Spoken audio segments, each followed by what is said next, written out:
안녕하세요, 조야TV입니다. 오늘은 원피스 1062화 심층 분석입니다. 영상 바로 시작합니다.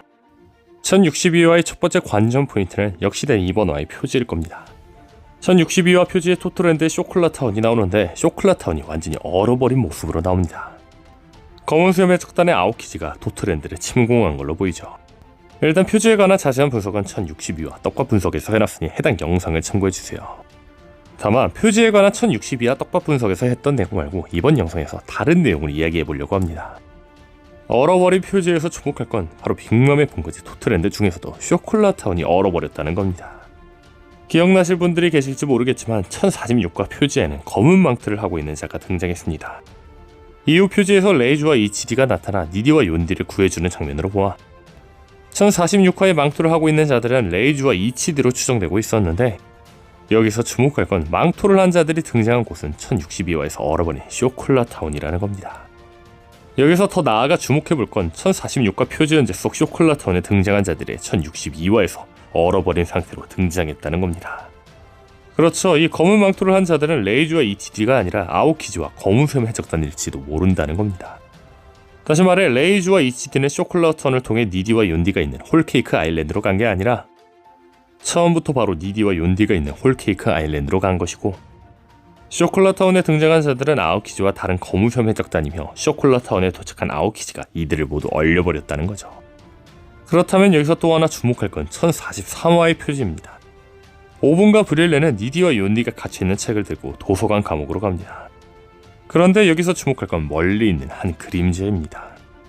자세히 보시면 한 무리들이 있는 모습입니다. 그렇죠, 이 자들이 검은수염 해적단일 수 있다는 겁니다. 코에 걸면 코골이일 수 있지만 생김새가 뭔가 검은수염 해적단 느낌이 나기는 하죠. 현재 아오키지가 토토랜드에 등장한 게 확실해진 만큼 이 그림자는 나머지 검은수염 해적단이 등장한다는 떡밥일지 모르겠네요. 개인적으로 다른 검은수염 해적단도 등장해 이들이 원하는 걸 얻을 거라 생각합니다. 무엇을 얻을지, 아오키지가 검은수염 해적단에 왜 가입했는지 등에 대한 자세한 얘기는 1062화 떡밥 분석을 참고해주세요. 다음 주의 장면은 자신이 베가펑크의 본체가 아니라고 말하는 베가펑크 릴리스입니다. 역시나 2년 전 프랑키가 쿠마에 의해 베가펑크의 고향이 벌지모아 섬에 갔을 때 벌지모아 섬 사람들은 베가펑크를 그라고 회상했으며, 류큐규가 후지토로와 대할 당시에 류큐규는 베가펑크를 아저씨라고 지칭한 걸로 보아 베가펑크는 남자로 추정되었는데, 역시 이 여자인 소녀는 베가펑크가 아니었네요. 다음 주의 장면은 베가펑크가 만든 시비스트 웨폰입니다. 해왕류 정도의 크기를 가진 이 로봇들, 과연 이 로봇들의 정체는 무엇일까요? 저는 개인적으로 이들은 실제 해왕류를 개조한 게 아닐까 싶습니다. 이 이야기는 1060이라 심층 분석 2부에서도 말했던 건데, 베가펑크는 1061화에서 해왕류의 크기의 상어가 생물의 욕망을 제어할 수 없다는 이상한 말을 했습니다. 분명한 건 이 상어는 철로 만들어져 있으며 베가펑크의 명령에 따르는 로봇입니다. 근데 생물의 욕망이 있다는 대사, 뭔가 이상하지 않나요? 제가 이 대사를 보고 주목한 건 과거 프랑키가 베가펑크의 벌지모아에 간 장면입니다. 프랑키는 쿠마의 능력으로 세계의 천재 닥터 베가펑크가 태어나 미래국 벌지모아에 갔습니다. 그리고 이곳에서 프랑키는 벌지모아의 사람들을 만나며 베가펑크에 대한 이야기를 듣는데, 이곳의 주민은 말합니다. 숲의 동물들을 노동력으로 개조해 저만큼 마무리했지만 미완성이지. 마을 사람들의 대사처럼 베가펑크는 숲의 동물들을 개조해 만들었습니다. 그렇죠, 메가샤크 역시 해왕류를 개조해 만들지 않았을까라는 겁니다.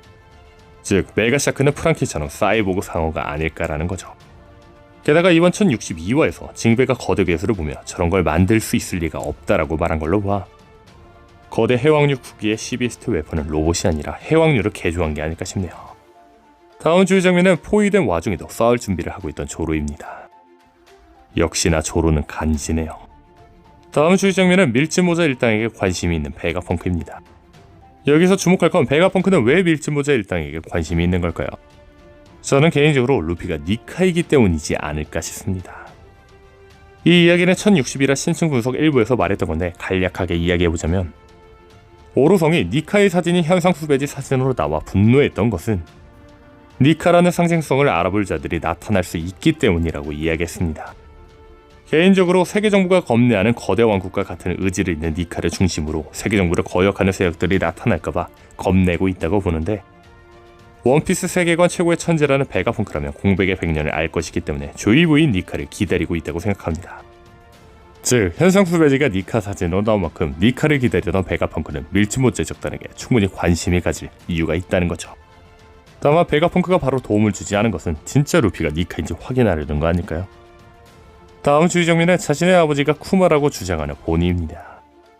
역시나 보니 설정집에서 베가펑크 아버지를 원래대로 라는 대사를 던진 걸로 보아 쿠마는 보니에 따를 거라고들 많이들 생각했었는데 역시나였네요. 다만 개인적으로 혈육을 통한 관계보다 마음을 통한 관계를 중요시 여기는 오다셈이라면 본인은 쿠마의 친딸이 아니라 양딸이지 않을까 싶네요. 다음 주의 장면은 사보를 말이 좋아해서 만났다고 이야기하는 보니입니다. 기억나시는 분들도 계시겠지만 사보는 쿠마의 탈환과 세계정부에게 선전포고를 위해 말이 좋아에 잠입했었습니다. 근데 뜬금없이 보니가 말이 좋아에 등장했었는데 역시 이 둘이 만난 걸로 보이죠. 현재 사보는 대장 2명이 있는 말이 좋아에서 쿠마 탈환, 선전포고 모든 계획을 성공시켰는데 아마 이 성공에는 보니의 도움이 있지 않았나 싶습니다. 다음 주의 장면은 섬의 온도를 컨트롤하고 있다는 또 다른 베가펑크 아틀라스입니다. 섬 온도 관련 이야기는 1060이라 심층분석 2부에서 이야기했던 건데 1060화에서 루피랭이 에그헤드 근처에 도착했을 당시 밀짚모 제작단은 겨울 옷을 입고 있었으며 바다에는 얼음덩이가 있었습니다. 그렇죠. 1062화에서 베가펑크가 말한 것처럼 에그헤드는 매우 추운 겨울이라는 겁니다. 다만 에그헤드는 야자수가 자랄 정도로 여름의 기온을 갖고 있는 것으로 보이며 아무리 옷이 젖었어도 루피는 옷을 아무렇지 않게 벗고 있었다는 겁니다. 그렇죠. 1062화에서 베가펑크가 말한 것처럼 에그헤드는 베가펑크가 온도를 컨트롤하고 있었던 거라는 겁니다. 오다쌤은 이렇게 떡밥을 다 숨겨놨었네요.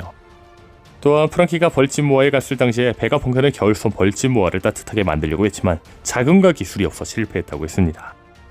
다만 이제는 베가펑크가 세계정부의 자금력과 기술력으로 난방 시스템을 만들어 에그헤드를 따뜻하게 만든 걸로 보이네요.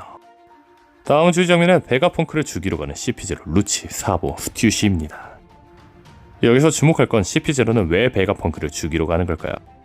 죽이러 가는 이유에 대해서는 잠깐의 단서가 나오는데 그 단서는 바로 루치의 대사입니다.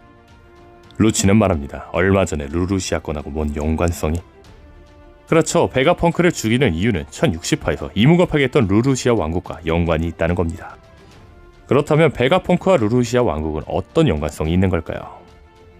저는 베가펑크가 루루시아 왕국을 파괴되지 않게 구해줬다고 생각합니다. 혹자들은 이야기할 겁니다. 루루시아 왕국은 파괴되었는데 어떻게 베가펑크가 루루시아 왕국을 구하냐. 이번 1062화에서 아주 재밌는 단어가 등장했습니다. 그건 바로 베가펑크가 만든 홀로그램입니다. 그렇죠. 홀로그램은 빛으로 만드는 입체 영상입니다.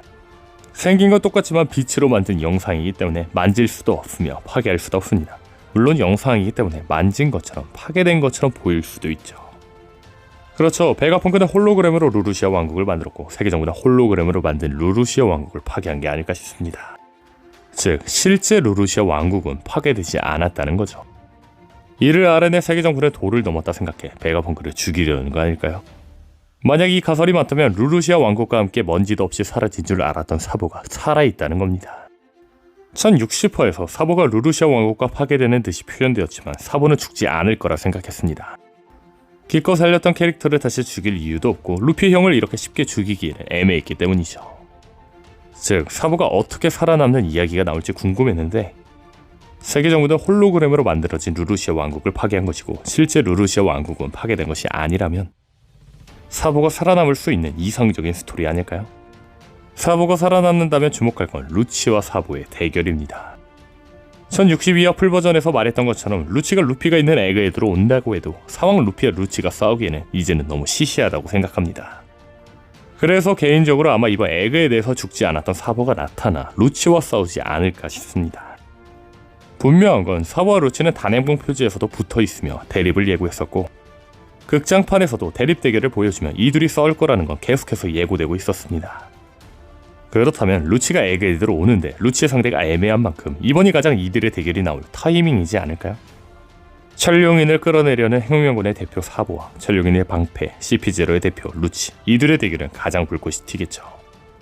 과연 사보와 루치의 대결은 펼쳐질까요? 일단 오늘 영상은 여기까지입니다. 시청해주셔서 감사합니다.